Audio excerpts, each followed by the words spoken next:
Welcome to another episode of the Root of Everything podcast. Recently, we went over why you need to be different and how to be different and why society doesn't want you to be different.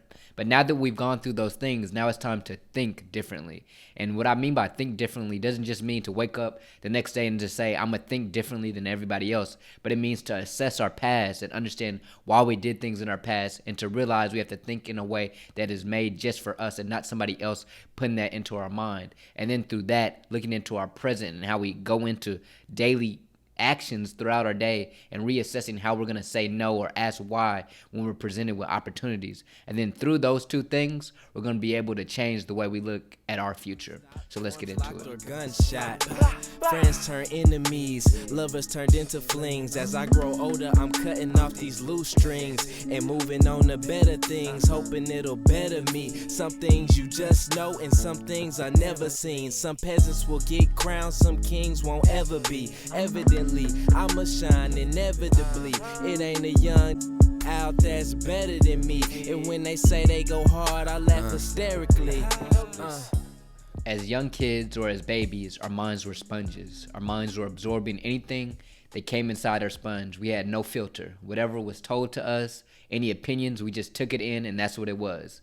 We didn't allow ourselves to independently ask why did they say that, or is that really how I feel? We didn't have that ability at a young age.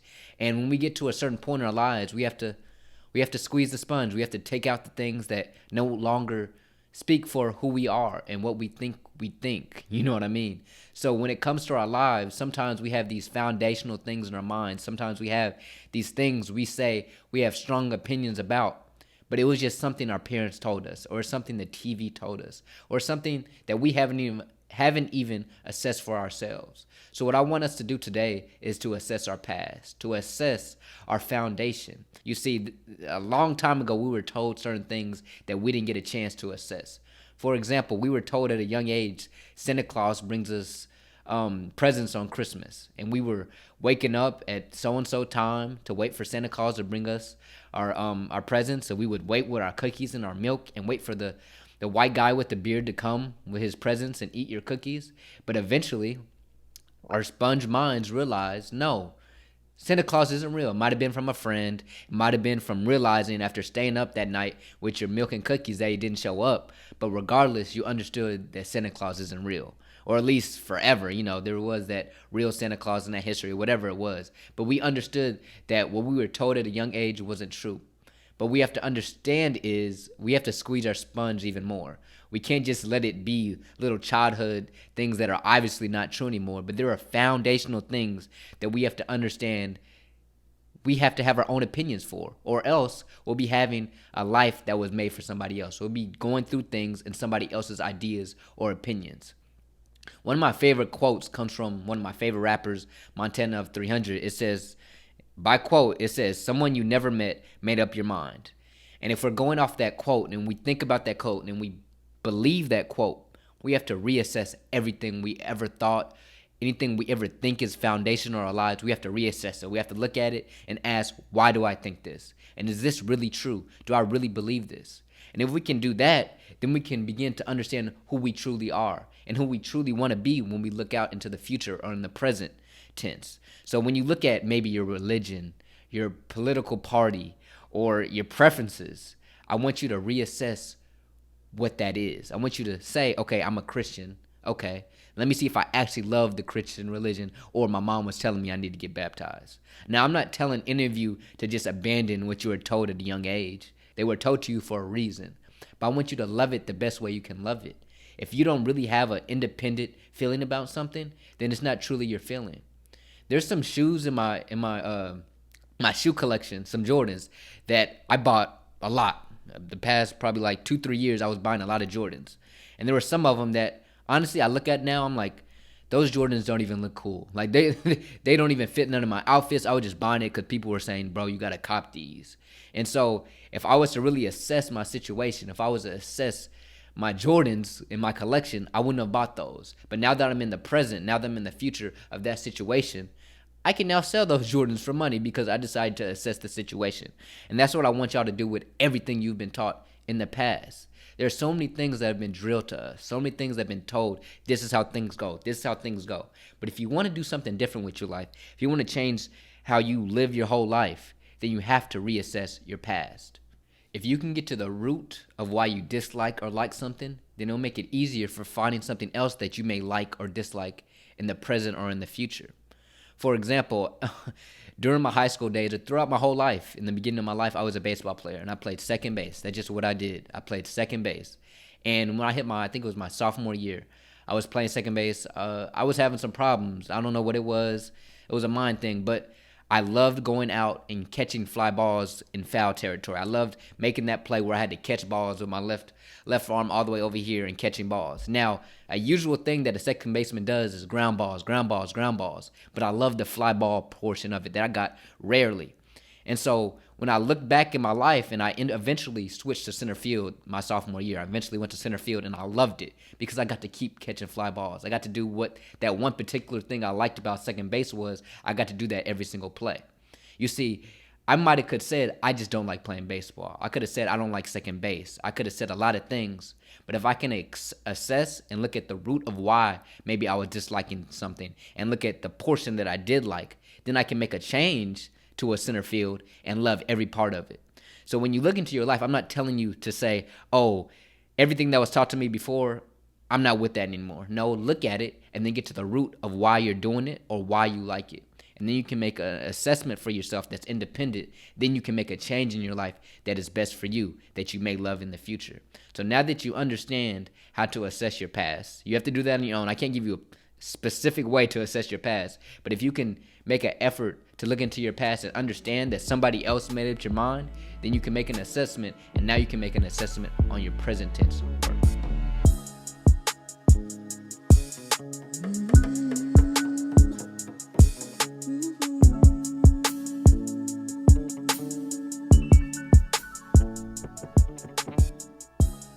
Is your life a pyramid scheme? Now, a pyramid scheme relies purely on recruiting. It relies on somebody reaching out to somebody else and telling them what's best for them for their benefit. If you've ever been approached by a pyramid scheme person, they'll tell you all these positive things. They'll say, this is the best thing for you. This is life-changing for their benefit. Now, remember that, for their benefit. They're coming to you with positive things about what they're doing for their benefit. Now, we just squeezed our sponge. We took out all the stuff we didn't want from the past. Now, if we're going in the present, we don't want to just put the same stuff back in there. We don't want to put stuff that we don't want. So we have to put a filter on our sponge. We have to look at things that could possibly come into our sponge. We have to say yes or no to things. And by doing that, we have to assess the situation. We have to make sure we have a plan when we're getting things put in our lives, when we have opportunities to reach new levels or new opportunities. So when somebody brings us an opportunity, say it's the pyramid scheme guy, and he's saying this is the best thing for you, or this will change your life, you have to ask yourself why. Why would I want to do this? Do I want to do this for his benefit or my benefit? And hopefully you're assessing all your situations for your benefit, because then it's just going to be you living a life for somebody else.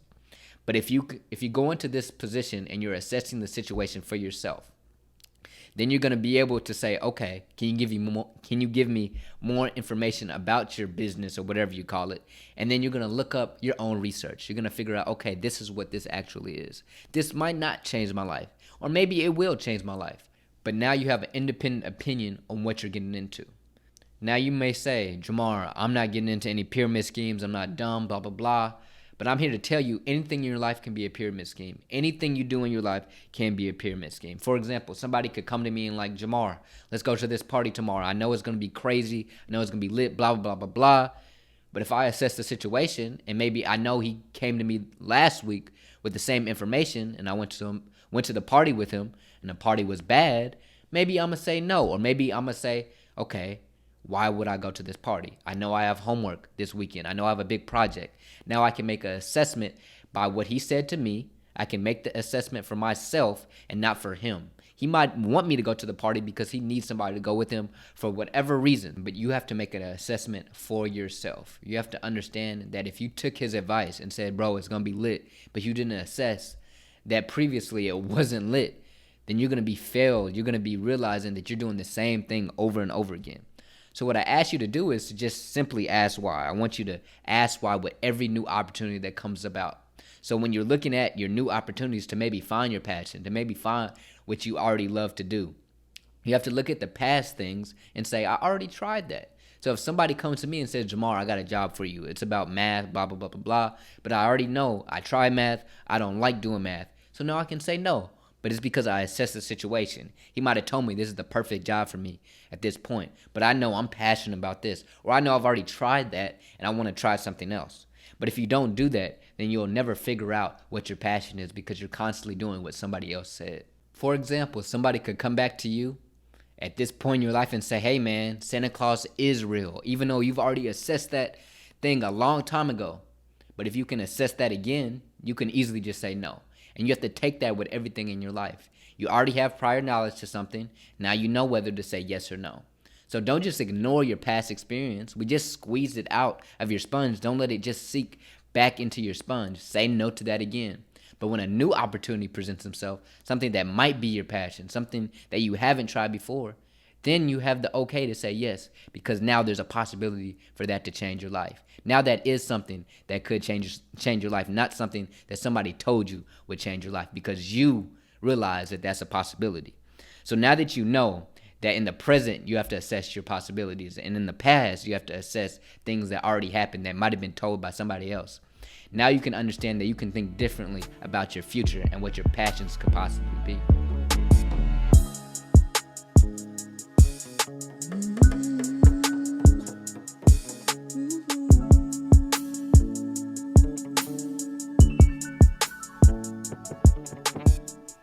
If you can question your past, your present, then you can question your future life. And you can do that through a word called innovation. Innovation at its simplest form is the introduction of something new.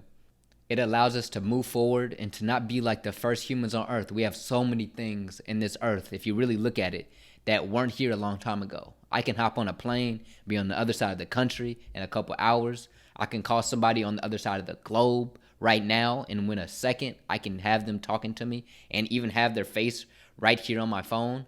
I can get some bread and it's already sliced. But at the end of the day, there was somebody who had these ideas that was told it was impossible. But they had to say, why are we driving from coast to coast and then taking a boat to get to this continent? Why are we doing things and communicating in this way? Or why are we eating bread and not slicing it up for a perfect sandwich? All these questions had to be answered by somebody. And somebody had the courage to first question their past and present, then to question their future and the future of everything we do in this world. And if it wasn't for those people doing those brave things and having people tell them that's impossible and saying, no, I'm going to make this happen, then we wouldn't be where we are today. And I want to encourage y'all to do the same thing when it comes to finding your passion. Finding your passion can be scary. It can look like it's impossible. Just like when somebody told somebody that there's no way you could create a plane where you could go all the way around the globe. You have to understand that it seems impossible sometimes. You have to understand that finding your passion is like seeing something that hasn't been seen before. It's like finding a color or thinking of a color that's never been seen before. And it can be hard, but you have to understand that your passion is what unlocks infinite potential. And if there's something out there that can get you to reach infinite potential, I guarantee you can't just see it on an advertisement anywhere. You're going to have to find it within yourself. You're going to have to realize that people will say it's impossible. You're going to have to realize that it may take you years to ever figure out what your passion is. And it may take you 2 seconds. You may click off this video and say, oof, I found my passion. But it's something that hasn't been seen before. And it's something that can't be predicted. There's not something I can tell you where to go to get it. But you can open your mind by looking past the things that are surface level. You can't find something that's going to change the world that everybody has. You have to do something completely different. You have to think differently. You have to do everything different. But if you're doing things the same way as everybody else, if you're trying to be like everybody else and you're not questioning what's going on, then things are going to stay the same. But if everybody can question everything we do and everybody can look at things and say, no, we should be doing that differently.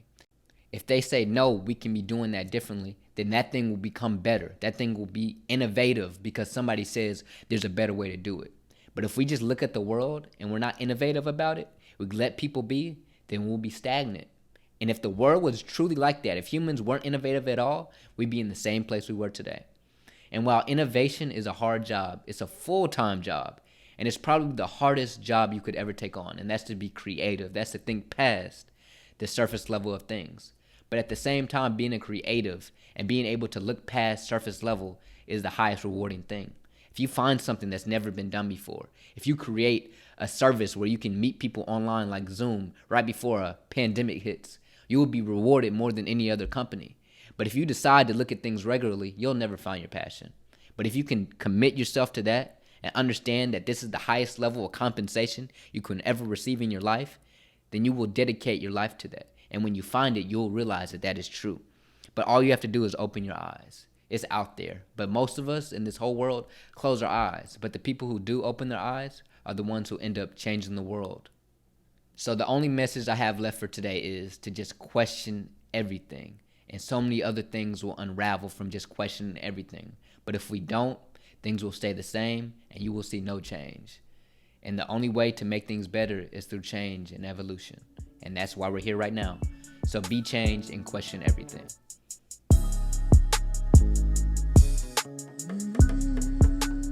Thank you so much for tuning in to this episode of the Root of Everything podcast. I truly appreciate y'all for tuning in to hear me talk. If at any moment you enjoyed what I was saying, please hit the like button, comment what you think, and hit the subscribe button. If you want some more content and consistent updates, go to our website, rootofeverything.com, and you can also subscribe to our weekly newsletter called The Weekly Root.